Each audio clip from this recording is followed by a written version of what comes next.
হ্যাঁ গাইস, দেখো আমাদের কাছে একটা সেট এসছে। ঠিক আছে, যেটা সেটটা কি পরে বলছি। সেটটার অবস্থা দেখো। তো পাওয়ার সেকশনের দিকে টিন ওপেন করা আছে, নেটওয়ার্ক সেকশনেও টিন ওপেন করা। এদিকে দেখতে পাচ্ছ সিপিইউর টিন কাটা, পিএমআই এর টিন কাটা, 4Gটাও কিন্তু কাটা আছে। তো তোমরা এখন বলো যে সেটটায় কী প্রবলেমের জন্য এত কাজ করা হয়েছে। কোনো একটা দোকান থেকে সেটা রিটার্ন এসছে। তো কী প্রবলেমের জন্য এই কাজটি করা হয়েছে তোমরা গেস্ট করে বলো, দেখি কী করে বলতে পারো কিনা। তো সম্ভবত দেখো, দেখেই মনে হচ্ছে যে সেটটি ডেডের জন্য কাজ করা হয়েছে। সেটটি ডেড আছে, অন হচ্ছে না। তো কিন্তু না, সেটটিতে লাইট ছবি আসছে না। লাইট আছে, গ্রাফিক্স আছে, কিন্তু লাইট নেই। গ্রাফিক্স দেখা যাচ্ছে কিন্তু লাইটটা কিন্তু আসছে না আমাদের সেটটাতে। তো এই ছোট্ট একটা প্রবলেমের জন্য কিন্তু যেই কাজ করেছে, চেষ্টা অনেক করেছে, কিন্তু যে আমাদের নলেজ ছাড়া কাজ করলে যেটা হয় সেই প্রবলেমটাই হয়েছে। দেখো আমাদের 4G সেকশনে কিন্তু সেটটি জলে পড়ে হয়েছিল। তো যার কারণে সেই দোকানের ভাইটি ভাবতে পারে যে জল খেয়ে হতে পারে। তো ঠিক আছে, কিন্তু 4G সেকশন থেকে কিন্তু কখনোই লাইট প্রবলেম হয় না, সেটা কিন্তু আমরা 110% জানি। তো যার কারণে লাইট প্রবলেম মানে গ্রাফিক্স যখন আমরা দেখতে পাচ্ছি, আমরা কিন্তু আর গ্রাফিক্স সেকশনে হাত দেবো না, কিংবা পাওয়ার সেকশন, নেটওয়ার্ক সেকশনে হাত দেবো না। আমরা কোথায় দেখবো? গ্রাফিক্স সাইজে আছে আমাদের। ফার্স্ট টাইম বর্ণীয় ডায়াগ্রাম ওপেন করে দেখে নিতে হবে যে গ্রাফিক্স সাইজে প্রোভাইড করেছে নাকি পিএমআই এর মধ্যে, যাই হোক সিপিউর মধ্যে গ্রাফিক্স আছে। তো সেটাতে আমরা দেখলাম যে লাইট নেই, যেহেতু তো লাইট আইসিতে অবশ্যই হাত দেবো আমরা। গ্রাফিক্স যেহেতু আছে তাহলে গ্রাফিক্স আইসি আমাদের ওকে আছে, গ্রাফিক্স আইসি আমরা দেখবো না। তো আমরা ঠিকঠাক করে দেখলাম সেটি জল খেয়ে কানেক্টরের নিচে একটি লাইন জং ধরে নষ্ট হয়ে আছে। তো দেখো আমরা কানেক্টরটি সুন্দর করে তুলে নেবো এখন। ঠিক আছে, আস্তে আস্তে দেখো কানেক্টরটি তুলছি। তো এটাই হলো বলার উদ্দেশ্য যে সঠিক নলেজ না জানলে যেটা হয় তোমরা দেখতে পাচ্ছ, সাধারণ একটা প্রবলেম, ছোট্ট একটা প্রবলেম, কিন্তু ছোটো একটা প্রবলেম 5 মিনিটের কাজ কিন্তু হয়তো একদিন দুদিন রেখে নিজের মতো 110% চেষ্টা করে দেখেছে, কিন্তু রেডি হয়নি। সেক্ষেত্রে দোকানদার ভাইটি যদি তার কোনো অভিজ্ঞ টেকনিশিয়ানের পরামর্শ নিত, অবশ্যই কিন্তু কাজটি রেডি করে দিতে পারতো। ইভেন আমি বলছি না সে কাজটি করতে পারতো না, অবশ্যই পারতো। কেন পারেনি? কেননা সঠিক নলেজ নেই। একটা জাম্পার দিলে কিন্তু সেটি রেডি হয়ে যাওয়ার কথা, যা আমার দেখে মনে হচ্ছে। কিন্তু প্রথম চান্সে আসলে অবশ্যই জাম্পার দিয়ে হয়ে যেত। এখন যে ঘটনা হয়ে আছে, এখন দেখতে হবে যে কী ঘটনা হয়ে আছে। কিন্তু প্রথম চান্সে জাম্পারটা দিলে হয়ে যেত। জাম্পার অবশ্যই যে কোনো টেকনিশিয়ান দিতে পারে, কিন্তু সে পারেনি, কেননা সঠিক নলেজ ছিল না। যার কারণে চলো দেখো লাইনটা একদম পুরো জং ধরে খেয়ে গেছে। এখন আমরা লাইনটা সুন্দর করে পরিষ্কার করে কানেক্টরটি নতুন চাপিয়ে দেবো। ওকে, সাথে থাকো। দেখো এখানে একটা যে লাইটের পজিটিভ লাইনটা আছে, তো পুরো প্রিন্ট সমেত উঠে গেছে। ঠিক আছে, প্রিন্টটাও নেই। একটা ক্যাপাসিটার ভায়া হয়ে আসে, ক্যাপাসিটারটায় কিন্তু কোনো প্রিন্ট নেই। গ্রাউন্ড সাইড আছে, কানেকশন সাইড নেই। তো জাম্পার টানলে কিন্তু আমাদের একদম বোর্ডের ওই পাশে, সিপিউর পাশে লাইট আইসি দেওয়া আছে। তো ওইখান থেকে পজিটিভ লাইন কিন্তু টানতে হবে। আর পজিটিভ লাইন তোমরা জানো যে কিছু না হলেও মোটামুটি 15 থেকে 25-30 ভোল্ট থাকে।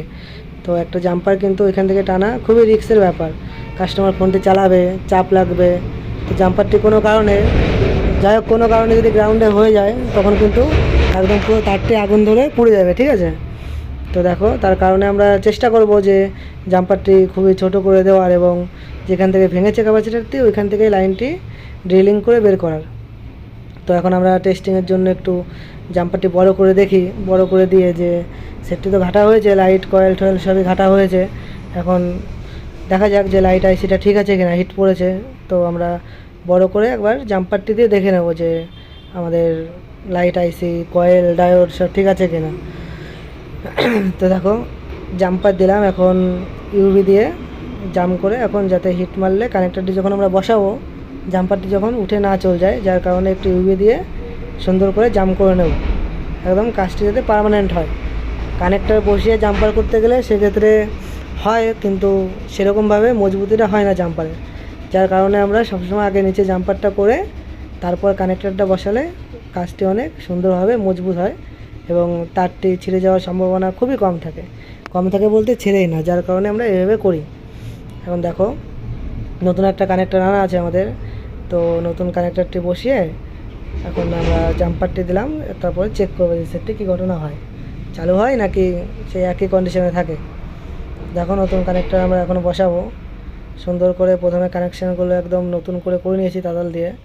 দেখো এখন কানেক্টরটি আমাদের বসানো শেষের মুখে।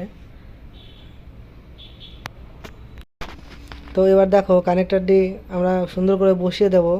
তারপরেও আমরা একবার তাতাল দিয়ে কানেক্টরের সব গোড়াগুলো সুন্দর করে সোল্ডিং করে নেব, যাতে কানেক্টরটি পরবর্তীকালে যখন অন্য কোনো প্রবলেম হবে, সেটটি খোলা হবে, কানেক্টরটি যখন তোলা হবে তার সাথে সাথে যেন এই পুরো ফ্লেক্সটা না উঠে যায়, যার কারণে একদম সুন্দরভাবে মজবুত করে একদম সঠিকভাবে কাজটি করার চেষ্টা করব। যাই হোক, তো কানেক্টরটি একটু বাঁকা হয়েছিল, দেখো এখন সোজা করছি আমরা।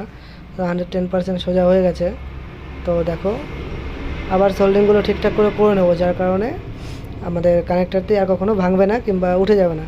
ভেঙে যাবে কিন্তু উঠে যাবে না, ভেঙে গেলেও কানেক্টরটি উঠে যাবে না, এটা হচ্ছে কথা। তো দেখো কানেক্টরটি এখন সম্পূর্ণ বসানো হয়ে গেছে। এখন সুন্দর করে ওয়াশ করে নিচ্ছি সেটটা আমরা। দেখো এই পাশে লাইট এসিটা আছে, যেখানে পজিটিভ লাইনটা এখানে আছে। তো এখান থেকে আমরা একটা বড় করে জাম্পার দিয়ে টেস্টিংয়ের জন্য দেখে নেব যে সেটটি লাইট আসে কি আসে না।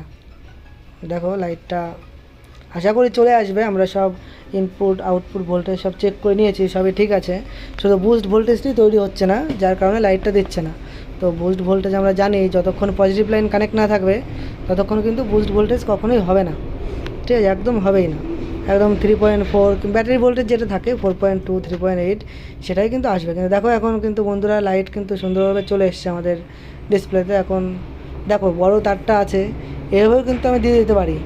স্ক্রুবের যে ফুটোগুলো থাকে ওইখান থেকে কিন্তু জাম্পার তারটি বাইপাস করে দিতে পারি, কিন্তু আমরা এরকম কাজ কখনোই করব না, ঠিক আছে। যেহেতু এটা যদি 1.8 ভোল্টেজ হতো তখন আমরা ইচ্ছা করলেও করা ঠিক না, তবুও করতে পারতাম। কিন্তু এইখানে বহুত বেশি ভোল্টেজ ঢোকে একটা মাদারবোর্ডে, সে যত জায়গায় ভোল্টেজ যাক না কেন, যে লাইট ভোল্টেজ যেটা আছে এটা কিন্তু খুব একটা গুরুত্বপূর্ণ এবং খুবই বেশি ভোল্টেজ। এত ভোল্টেজ কিন্তু কোথাও উৎপন্ন হয় না, যেটা আমাদের লাইট অ্যানোডে যেটা উৎপন্ন হয়। তো জাম্পারটা দেখো খুবই সুন্দর করে আমরা এখানে দেওয়ার চেষ্টা করব। একদম প্রিন্ট পুরো উঠে গেছে। এখানে ব্লেড দিয়ে আগে একটু ঘষে রেখেছিলাম, হালকা একটু লাইন বেরিয়েছিল। তো পিভিডি পেস্ট ইউজ করে ওইখানে সুন্দরভাবে একটু জাম্পারিংটা করে দেবো। তো দেখো এটা কিন্তু 2 মিনিটে হয়ে যেত। কানেক্টারটিও বসানো কানেক্টারটি তুলে এই লাইনটা কিন্তু জাম্পার আমাদের দেওয়া লাগতো না। যেখানে গিয়েছিল হয়তো ক্যাপাসিটারটি ভাঙতে গিয়ে কিংবা উঠাতে গিয়ে একটু জোর জবরদস্তি করা হয়ে গেছে কানেক্টার তোমার ক্যাপাসিটারটার উপরে, যার কারণে কিন্তু এই প্রবলেমটা এসছে। তো দেখো এখন সুন্দরভাবে জাম্পারটি আমাদের সম্পূর্ণ শেষের দিকে এখন কেটে নেব জাম্পারটি। এখন একদম দেখো কতটা ছোটো হয়ে গেল জাম্পার, কোনো প্রবলেমই না। এখানে যদি একটু ইউভি দিয়ে জমিয়ে দিই তো সেটটি একদম লাইফ টাইম পার্মানেন্ট হয়ে যাবে, আর কোনো প্রবলেম আসবে না। একদম দেখো আমাদের ভ্যালু চলে এসছে, ভোল্টেজ চলে এসছে, সেটটি দেখো একদম সম্পূর্ণ রেডি হয়ে গেছে। আবার কিন্তু এখন কাস্টমার আগের মতো চালাতে পারে।